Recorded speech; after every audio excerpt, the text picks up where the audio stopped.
అనకాపల్లి తీరంలో ఇప్పుడు ప్రశాంతత లేదు. మత్స్యకారుల గుండెల్లో గుబులు రేపిన ఆ సంఘటన ఏంటి?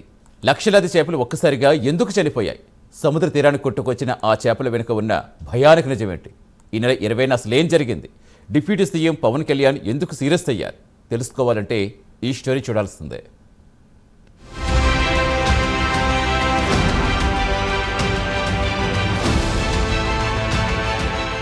అనకాపల్లి జిల్లాలోని నక్కపల్లి మండలం సముద్ర తీర ప్రాంతాలన్నీ ఒక్కసారిగా ఉలిక్కిపడ్డాయి. సముద్రం మీదే ఆధారపడి జీవిస్తున్న మత్స్యకారుల గుండెల్లో గుబులు మొదలయ్యింది. బోయపాడు సముద్ర తీరంలో ఈ మధ్యకాలంలో చేపలు లక్షల సంఖ్యలో మృతి చెంది ఒడ్డుకు కొట్టుకురావడంతో చుట్టుపక్కల మత్స్యకార గ్రామాలన్నీ ఆందోళన చెందాయి.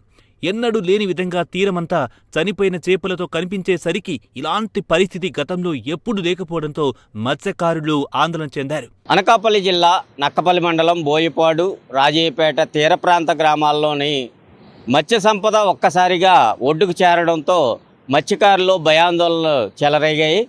ఈ ప్రాంతంలో వేట నిషేధ కాలం పూర్తయిన తర్వాత మత్స్యకారులందరూ కూడా వేటకు వెళ్దామనే సమాయత్తమవుతున్న సమయంలో వారం రోజుల క్రితం ఒక్కసారిగా లక్షలాది చేపలు ఒడ్డుకు చేరడంతో మత్స్యకారుల్లో భయాందోళన నెలకొంది.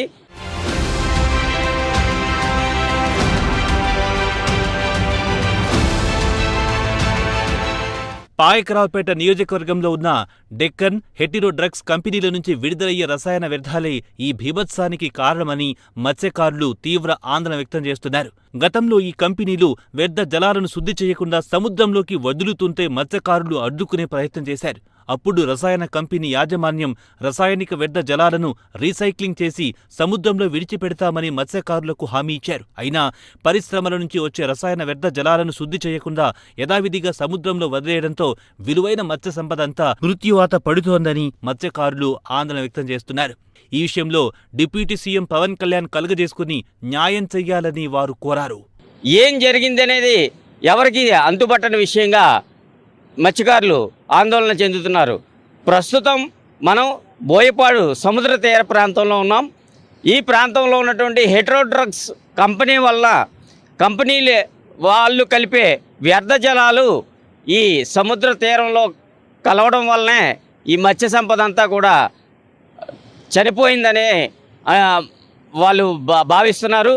అటు పాయకరావుపేట నియోజకవర్గంలో హెటిరో మరియు డక్కన్ కంపెనీలు తమ యొక్క వ్యర్థ జలాలను పైపుల ద్వారా ఈ సముద్ర తీరంలో కలపడంతోనే ఈ మత్స్య సంపద అంతా నాశనం అవుతుందని మత్స్యకారులు అభిప్రాయపడుతున్నారు. ఏం జరిగిందనేది తెలుసుకునేందుకు గాను రాష్ట్ర హోంశాఖ మంత్రి, పాయకరావుపేట ఎమ్మెల్యే అనిత ఉన్నత అధికారులకు ఆదేశాలు ఇవ్వడం జరిగింది.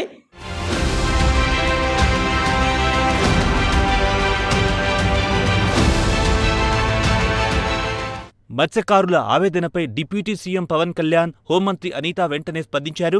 సంబంధిత అధికారులను ఘటనా స్థలానికి వెళ్లి ఏం జరిగిందో తెలుసుకోవాలన్నారు. పవన్ ఆదేశాలతో కాకినాడ పరిశోధన కేంద్రం నుంచి నిపుణులు బోయపాడు తీరానికి వెళ్లి చనిపోయిన చేపల శాంపిల్స్తో పాటు సముద్రపు నీటిని సేకరించి ల్యాబ్కు పంపించారు. అధికారుల దర్యాప్తు కొనసాగుతోంది. శుద్ధి చేశాకే వ్యర్థ జలాలను సముద్రంలోకి విడిచిపెట్టాలని, తమ జీవనోపాధిని కాపాడాలని కోరుతున్నారు మత్స్యకారులు. నమస్తే అండి, నా పేరు వాసుపల్లి నౌకరాజు. నేను ఆంధ్ర మత్స్యకార జేఏసీ స్టేట్ జనరల్ సెక్రటరీని. అదే ఇక్కడ గతంలో అయితే మాకు ఎప్పుడు చేపలు చనిపోయాయి కాదు ఇంత భారీ స్థాయిలో. అయినా ఎప్పుడు ఇటువంటి సంఘటనలు ఏం జరగలేదు. ఈ కంపెనీలు వచ్చిన తర్వాతే ఇలాగ దఫదఫాలుగా జరుగుతున్నాయి. ఎందుకో తెలియదు. చాలాసార్లు ఫైట్ చేయడం అన్నీ జరిగింది. అయితే ఇక్కడ ఒకటి హెటిరో, ఇంకోటి డెక్కన్, ఈ రెండిట్ల మధ్య ఇది పెద్ద స్థాయిలో జరిగింది. చాలా ఎక్కువ జరిగింది అనమాట. ఇప్పుడు ఇంతకుముందు ఎప్పుడు ఇంతలా జరగదు. సుమారు లేదంటే ఒక 2-3 ట్రాక్టర్లు అవుతుంది చనిపోయిన చేప అంతా. ఇది అంతా సుమారు 3 రకాల చేపలు చనిపోయాయి అనమాట. అయితే ఇది మ్యాక్సిమం అయితే పొల్యూషన్ వల్ల జరిగిందని అనుకుంటున్నాం.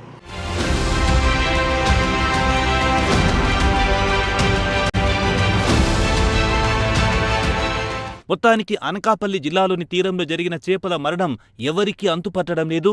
ల్యాబ్ నివేదికలు వచ్చిన తర్వాతే కారణాలు తెలుస్తాయి. అప్పటి వరకు బోయపాడు తీరంలో మిస్టరీగానే మిగిలిపోతుంది. రిపోర్ట్స్ వచ్చాక అధికారుల స్పందనేంటో, మత్స్యకారుల ఇబ్బందులను ఏ విధంగా కొలిక్కి తెస్తారో చూడాలి. ఈ బల్క్ డ్రగ్ వచ్చేటట్టయితే, అంటే ఒక కంపెనీ వల్లే ఇంత మత్స్య సంపద నష్టం జరిగితే, బల్క్ డ్రగ్ రానున్న రోజుల్లో బల్క్ డ్రగ్ వస్తే ఇంకెన్ని కంపెనీలు వస్తాయో, ఎంత మత్స్య సంపద నాశనం అవుతుందో, ఈ ప్రాంతం ఎంత కాలుష్యం అవుతుందో అనేది మత్స్యకారుల ఆందోళన వ్యక్తం చేస్తున్న పరిస్థితి అయితే ఇక్కడ ఉంది. కెమెరామెన్ రుద్రాతో